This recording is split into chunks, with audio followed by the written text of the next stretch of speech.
Welcome to Geocache Adventures with me, Shadow Dragon 1, where I explore the world of geocaching. If you enjoy the show, please consider leaving a review wherever you listen to podcasts or on the Geocache Adventures Facebook page. You can also follow Geo Adventures on Buy Me a Coffee for a behind-the-scenes look on every episode. That's one word, GEO Adventures. It's free to follow, or you can become a member and unlock exclusive posts and information. Your memberships go a long way for helping support the podcast and are greatly appreciated. I want to give a big shout out to Deanna Wilson, the newest member on Buy Me a Coffee. Thank you so much for your membership and for supporting the podcast. It really is appreciated. Hi, everybody. Amy Shadow Dragon 1 here, and with me today is fellow geocacher and human trackable, Amanda Leverty. Thank you so much for joining us today. Hello, friends. So to start off, I like to ask my guests, what's your caching name? My caching name is Nanny-tastic. Nanny-tastic. Like fantastic, but nanny-tastic? Correct. That's cute. I like that. How did you get started geocaching? Well, I signed up, September 30th of 2016, and I had a friend, and that friend was taking a college class, and he was required to explore geocaching. And in my mind, that sounds boring. I'd rather play Pokemon Go. Quite like your son, right? Yeah. That I really, really got into it. And, it's taken off from there. My first find was in October 19th. So it took me a good 20 days to find my first cache after signing up. Well, you're doing better than I am. I signed up and it took me 5 years before I actually went out and found a geocache. Oh my. Yeah, I kind of signed up and never did anything with it and kind of forgot about it for a while. How long have you been geocaching now? Since 2016, so that would be about 5 years, if I can do my math correctly. My math is saying the same thing, roughly, if I'm doing math correctly today as well. So what kind of stats do you have currently? I have 1,497 finds. I was so hoping to get my 1,500th by the time that I had the privilege of speaking with you, but I haven't gotten it yet. You're so close. Maybe today. So you got into geocaching and now you have a trackable tattoo. When did you get the tattoo? Like, how long had you been geocaching when you got the tattoo? I just got it this year. Oh, okay. I have other tattoos. I have a Star Trek tattoo on my upper arm in honor of my dad, who is or was a huge Star Trek fan.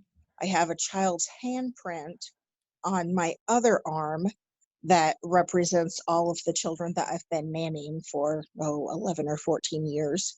Oh. I have a tree on my shoulder representing healing and growth. And now I have the state of Iowa, which is a state in the Midwest in the United States. And it has the cross with the geocaching logo in it. It's not green, though. I decided to do something a little bit more interesting than green. Therefore, it's colored like a watercolor that's just kind of splashed on there. Very awesome. So what made you decide to get a trackable tattoo? Oh, I've wanted one for several years. I've been into geocaching since, 2016.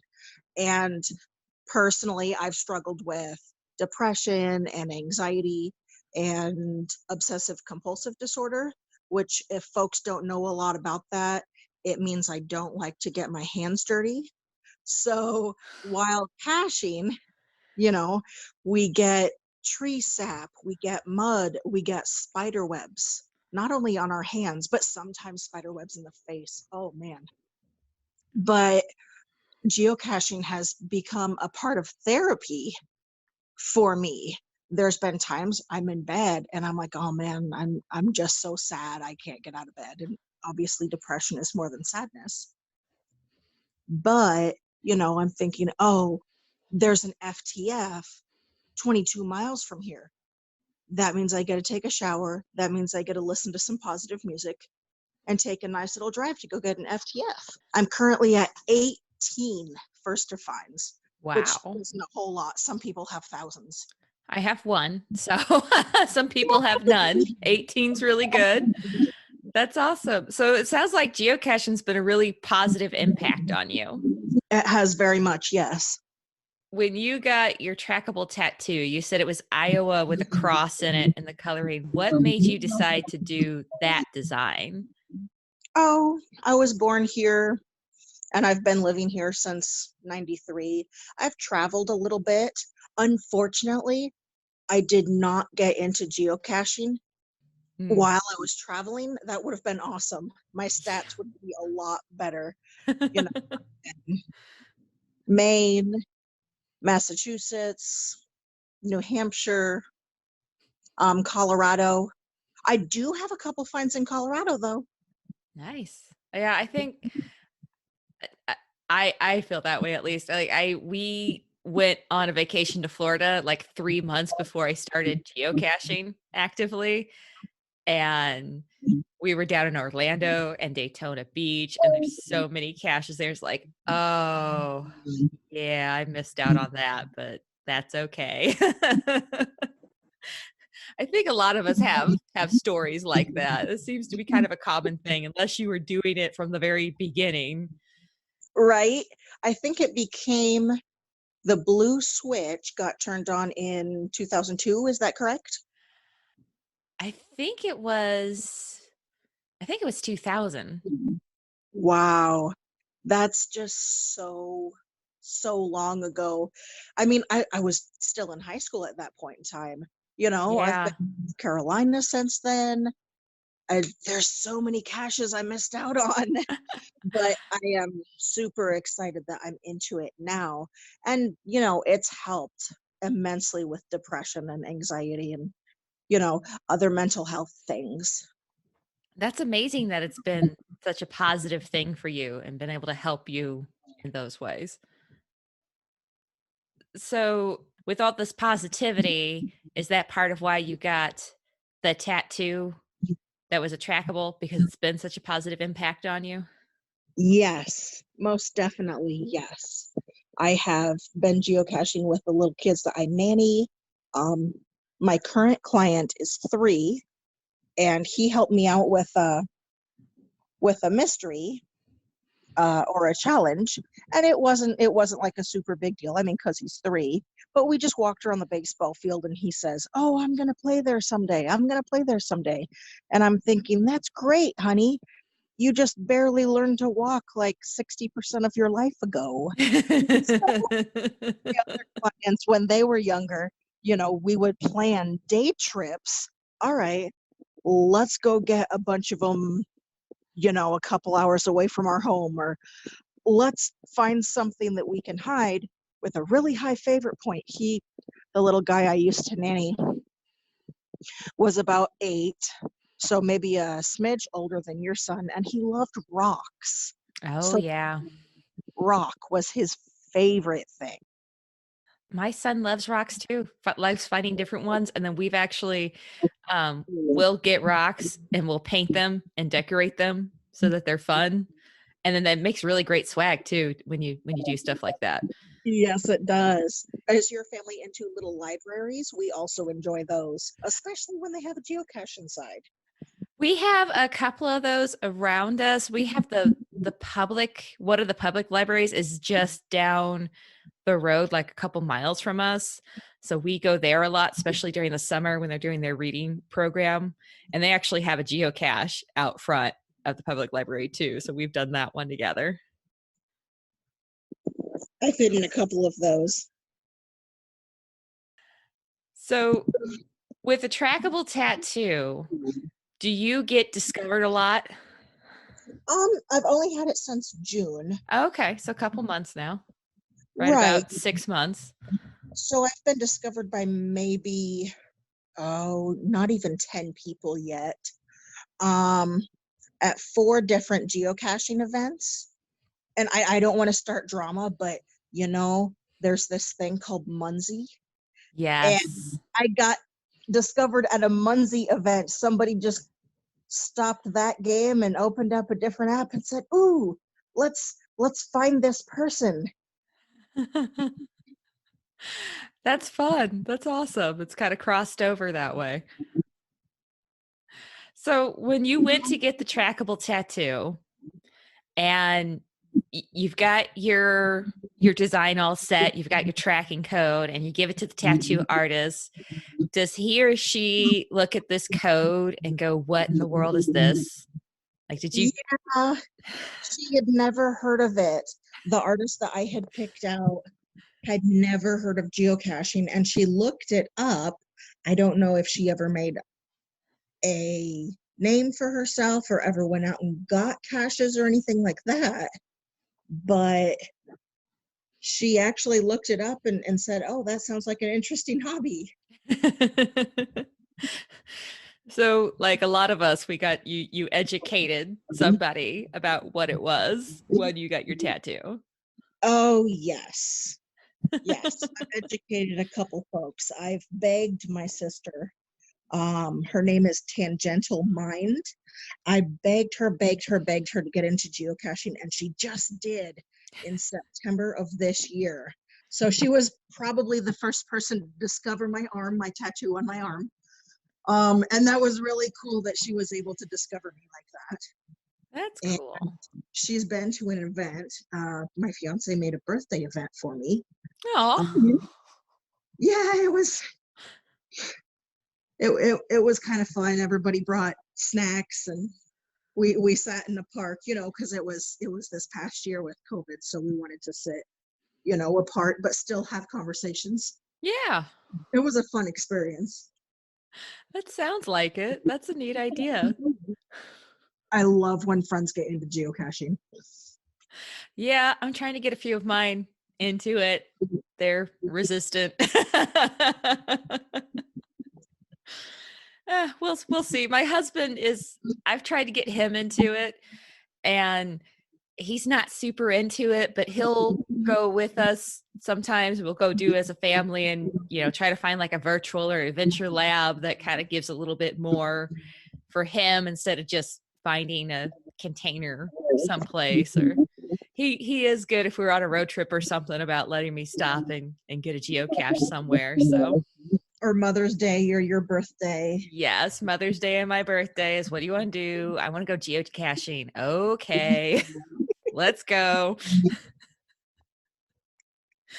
So he is good about that. There is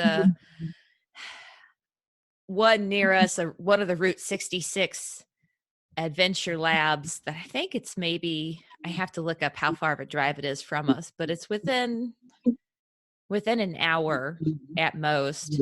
And I think he'd like that. So kind of waiting for a little better weather to go try that one. And I'm still trying to get him in it. Don't give up. I'm still trying.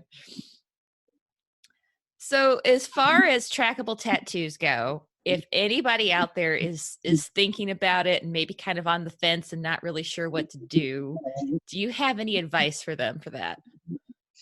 Yes, on the geocaching website, there's step-by-step instructions.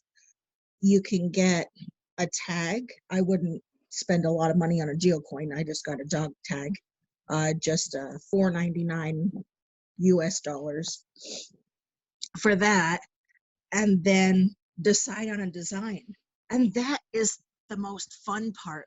I looked up, all sorts of folks online, on Facebook, on Google or whatever, like, what kind of design do I want? And a lot of people get the bug. Yeah. Personally, I'm not into bugs, but that's I got the logo of geocaching, and then I had a different little spin on it so it could be colored differently, with watercolor paint almost. So then take a picture of it and send it to, I do not have the email in front of me, but you can find the email on the geocaching website and tell them, okay, this is my tattoo, send them proof. And they change it from the standard dog tag into a human symbol. That's cool. So when we discover it and we look through our stats, instead of it being a dog tag, it's got a different symbol under our list then. This is true. I've discovered two people, or no, one person had two tattoos. He's from Ohio, and they were on the back of his leg in the middle of the summertime. He had two different trackable tattoos? He did. That's I interesting. don't know if fans have seen the Field of Dreams. Here in Iowa, we have a huge virtual, and then there are other small geocaches leading up to it, on the street leading up to it, where the Field of Dreams was filmed here in Iowa. And there was this big event over on the east side of Iowa, and people came out, actually got to run on the Field of Dreams where that movie was produced. Oh, wow. Baseballs. And I happened to see this leg, and I was like, hey, can I take a picture of your leg? And he's like, sure. Exactly what I was talking about, and I entered it in, and it was a blast. That's awesome. That's awesome. So we're still kind of at the end of COVID, or in the middle of it, depending on how you want to look at it and where you're at. And it's always a mess, it seems. But in the upcoming year, do you have maybe some hopes or plans to attend some events so you can be discovered? I hope so, yes. I always have a geocaching log of events, and not only events to go to and interesting things, to drive to and get noticed and get discovered. Not only that, but I would love to find a larger cache.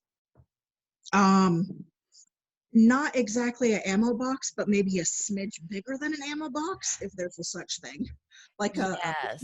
bucket or something like that. There. Elbow in, and I can track my personal miles. Yeah, that's fun.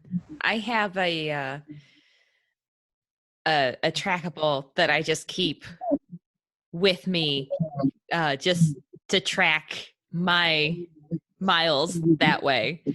Yep. So it is fun to just kind of see your, when you look at the map of your travels of geocaching and see it, that's pretty neat to see. It is. Having the trackable tattoo and the tattoo being so permanent, did it ever cross your mind when you were contemplating getting it, what if I stop geocaching? What if this no longer becomes something that I do? Did that thought ever occur to you? Yeah, there are some folks in geocaching who might have drama. Some people, different cachers cache different ways. You have to sign the log. I don't want to sign the log. I have to see the cache. I know the cache is there, whatever. Different cachers cache differently. So I know that some folks, get in heated discussions about that. If I completely walk away from geocaching, I don't see myself doing so. But if I do, it's still a nice tattoo of the place where I was born and the place that I've lived since I was young. And it's something that still has meaning to you, even if geocaching for some reason wasn't part of your life anymore. Correct. That's pretty cool. And that's also probably a really good tip for somebody looking at getting a trackable tattoo is, if, think about it as if for some reason you were to stop geocaching, would it still have meaning to you? Right. I mean, I don't know anybody with like a Hasbro symbol on their arm. Right. So, I mean, to some, it's it's a game, you know. Yeah. Is there anything else about geocaching or trackables or tattoos or anything that you want to share with us today? We were going to do cache of the week. Yes, a cache highlight. Did you have a particular cache you wanted to tell us about? I would love to. It's Okay. called Town and Country. So it's GC7DBE9. And I might give away a few spoilers. So if folks don't want to hear it, that's okay. They can fast forward through this part or whatever they choose to do. Town and Country is a DT rating 1.5, 1.0. It's a micro, but here's the thing. You pull up to it, it looks like a lamppost. Let me read the description to you. Quick PNG, very kid friendly, much stealth needed.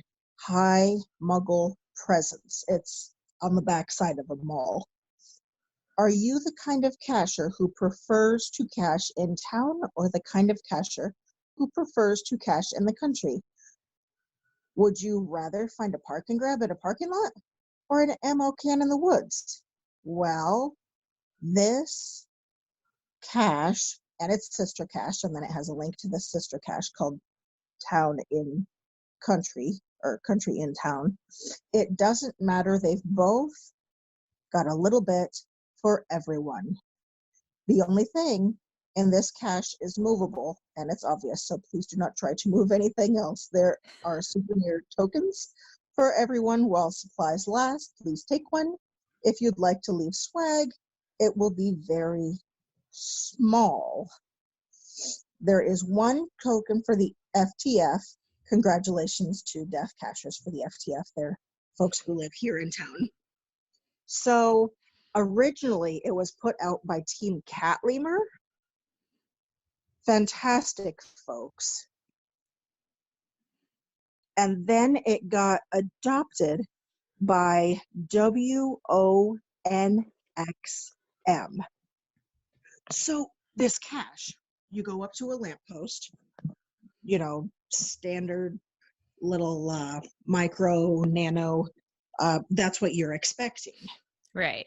And it's magnetized, that's what you're expecting. You lift the lamppost, and there's a teeny tiny 3D printed world under the lamppost. Oh, wow. Yeah, and I saw that and I was like, man, this is so creative. So I had to give that one a favorite point, of course. And then when you're looking around, there's so many details that you look at. And then you look at the cache, of course, the whole reason why you're peeking under a lamppost. The cache is the teeny tiny container that's about the size of a quarter and maybe aluminum, and you open it up and there's the cache right in there. So, were you able to get one of the coins it talked about in the description? I was. So, how big is that? Because they can't be very, if it's fitting in a quarter size container, they must be tiny. Yes, the coins are 3D printed as well. They are Okay. about, like my pinky fingernail, so a little bit smaller than a dime. Okay. So tiny. Yes, very small. That's very cool. That's really neat. It's neat to see an LPC that has a twist on it. Yes, there are two here in Ames, and there's quite a few caches up here. I don't know if any listeners get out up in this area. This is where the Iowa State Cyclones play. Okay. So there's a couple caches that are a little bit higher favorite points. The big jug with all the small film containers in it. There's somebody in town who did that. A bunch of bisons in a tree. Somebody did that. Oh, wow. But it's a really cool community. of cachers, and as soon as one pops up, I'm like, oh, I know that person. They're and it's a privilege to see people. And when you meet people at events, you find out who they are and put the face to the name. Oh, I found Yeah, 39 favorite points on country in town. that's impressive. Yeah. That's really awesome. So was the little 3D world, was it all one color or was it different colors? No, it was different colors. Wow. There's grass, there's trees, it was amazing. I don't know if it would be any cooler if somebody built it out of Legos. It was just that cool. The 10-year-old in me just wanted to sit there and stare at it. But I also didn't want to get pulled over by mall security. Right. That sounds like it was pretty awesome. That's super cool. Thank you for sharing that with us. That's a very interesting find. And I hope maybe that inspires some more people to try to put a little twist on an LPC somehow. In our area, we get a lot of prescription bottles under the lamppost. Yep. I admit that I've done a couple of those myself. And there's not necessarily anything wrong with them. It's really neat when you see something different like that. Yeah, of my 27 hides, I have quite a few pill bottles. I have maybe one, two, three, four little heads of the Renaissance painters, but not the Okay. Renaissance painters. So you go there and it's a Ninja Turtle. Nice. Nice. I like it. Is there anything else you wanted to share with us today?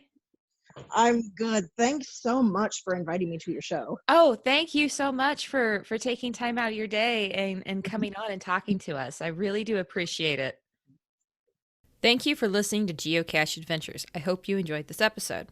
Have you heard of FTF Magazine? It's the magazine for geocachers, filled with articles and snippets sent in by geocachers just like you. I'm a subscriber myself, and I love it. Check them out today at tftgeo.com and tell them Shadow Dragon 1 sent you. Would you like to be a guest on a show or have a topic you'd like to hear covered? Reach out and let me know. Just go to the geocacheadventures.org website and click on the contact page to reach out.